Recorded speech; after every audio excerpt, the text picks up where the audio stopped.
Somebody floated 92 stone islands onto a Pacific reef, then vanished. This is Nan Madol, a city built on the sea.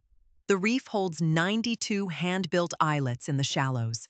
Black walls the sea never destroyed rise against a gray sky. No one alive knows exactly how the place was built. Each column weighs up to 50 tons and there are thousands. Builders dragged them across Pohnpei Island, then vanished for good. They stacked the dark beams like logs into soaring walls. Hidden channels flood the ruins twice a day with the tide. People call it the Venice of the Pacific, and few visit. Older than any European castle, Nan Madol still stands.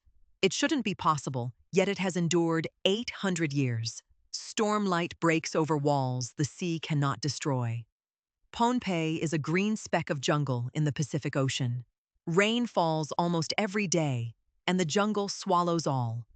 On the reef off its coast, the ruins wait in silence. For centuries, the jungle nearly destroyed the hidden city.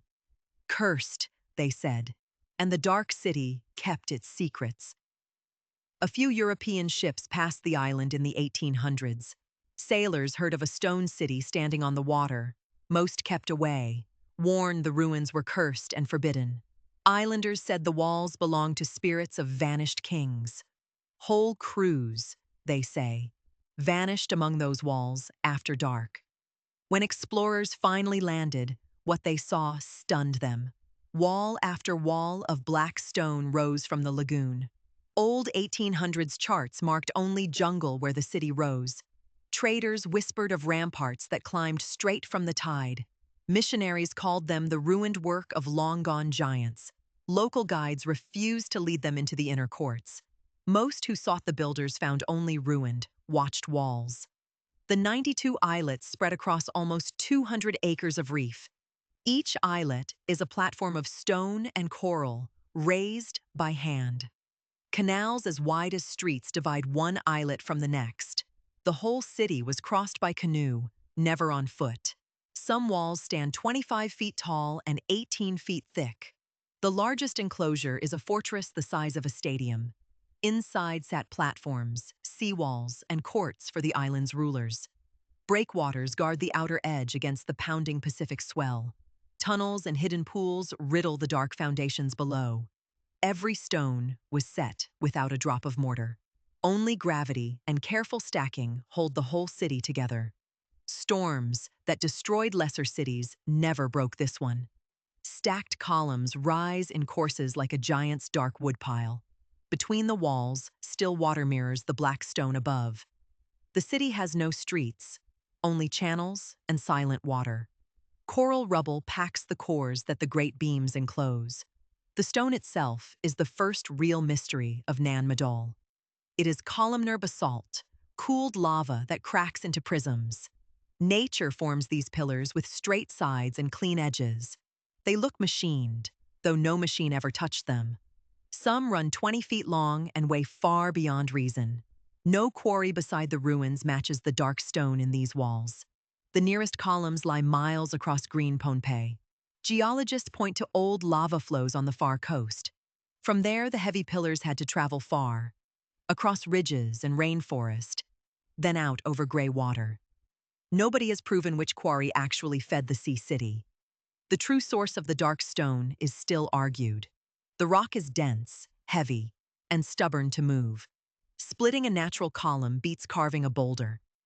The builders let the old volcano shape the dark rock. Not one tool mark shows where each pillar was cut. Whole cliffs of these dark prisms still line the far shore. Even so, the sheer count of columns defies belief. A single large column outweighs a fully loaded truck. Yet builders moved thousands of them, one after another. There were no wheels, no animals, no iron tools here. Whole crews were ruined by 20 years of gray labor. Only muscle, timber, rope, and the gray rising tide. Some think rafts floated the columns along the coast. Others believe the pillars were dragged on log rollers. Every method demanded huge crews working in perfect silence. A raft that size could capsize and the whole load vanished. The reef would tear a hull and the cargo was destroyed. Loads that slipped were lost to the water and never seen. Still, load after impossible load reached the building site. Modern engineers have tried to picture how it was done. Even with rafts, the labor is staggering to imagine. Picture 100 people straining on ropes in the shallows. One slip could crush a man beneath tons of dark falling rock. The tide lifted rafts by day. By dark, the crews collapsed. Never before had so much stone crossed so much gray sea. Here is the deeper question that still has no answer. Why build a stone city on a reef in the open sea? Dry land sat right on shore, in plain green sight. Instead, the builders chose the hardest ground on Earth. They heaped white coral and gray rock into each base. Then they raised the heavy walls on that man-made ground. The sea crashed over them with tide, storm, and swell. Feel the ache of hauling stone through dark salt water. Salt and sun left hands red, cut, and ruined. And yet they finished it, islet by islet, wall by wall. Many who built it never lived to see it finished. The place was clearly built to overwhelm anyone who saw it. Power carved in stone, meant to be felt and feared. The reef gave no firm ground to seat a single stone, so the builders made their own land from the seabed up. Each platform swallowed uncountable baskets of broken coral. The rulers who built it were the Sotalur kings. For 500 years they governed Pohnpei from this sea city. The Sotalur demanded tribute, food, and labor from every clan. They kept the island's chiefs close, under a watchful eye. Nan Madol was their capital, their temple, their stronghold. Priests who failed the omens were doomed on these dark terraces. Fire and feasts filled the flooded courtyards for generations. The dynasty grew rich and feared, gold heaped before dark walls. But a rule this harsh was doomed to collapse. Resentment simmered as the Sotalur ruined rival clans. For 17 generations, they ruled from these dark terraces. Their word decided who ate and who was cast out. Every stone raised them above a crowd that watched in silence. In time, the whole harsh system collapsed and fell. The islanders kept their own answer, older than any dark legend. Two sorcerer brothers, they say, sailed the gray Pacific Ocean. The brothers watched their first temple collapse into the sea. Their early walls fell, and every attempt was ruined. So they summoned dark magic to lift the heavy stones. Legend says the columns flew through a fire-lit sky. A dragon, they saw, carved the winding channels itself. The stones settled in silence at the sorcerer's command. Impossible, of course, but the dark legend hides a truth. Even the builder's heirs saw the feat and stood amazed. When the real method vanished, dark magic filled the gap. Grandmothers by the fire still tell of the singing stones. In the story, a chant alone could raise a 50-ton pillar. The song is gone, but the gray walls still remember.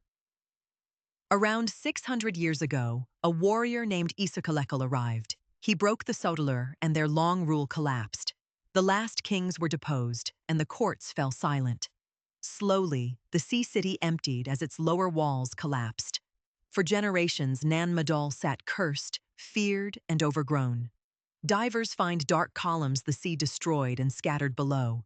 Some walls now stand knee-deep in water that keeps rising. Coral grows on the fallen stone as the sea takes it back. Storms and rising seas threaten to destroy the ruins entirely. Archaeologists race to map the city before it is lost. Radiocarbon dates put the Great Walls near the year 1180. By 1820, sketches showed the drowned, silent ruins. That makes Nan Madol older than Machu Picchu itself. Yet far fewer people have ever heard its dark name. Isokalakal's warriors are said to have come from the sea. After the conquest, no dynasty ever ruled from here again. Buried in silt, whole sections still wait to be mapped. Now only crabs and herons keep the flooded courtyards. Green water hides stairways that once led to dry courts. Strip away the legend, and the hard facts still astonish. 92 islets. Thousands of columns, no mortar, no machines. Nobody has fully explained how such weight crossed the water. No quarry has been firmly tied to every stone here. A small island society raised a city the sea cannot break. It shouldn't have been possible, and yet here it stands, real, silent, and waiting on the reef off Pohnpei Island. The Sotalur carved their power, then fell into silence forever. A vanished people, a city on the sea, one enduring question, leaving us to wonder how, and above all, why. Next, the granite tower with no mortar and no builder, Great Zimbabwe.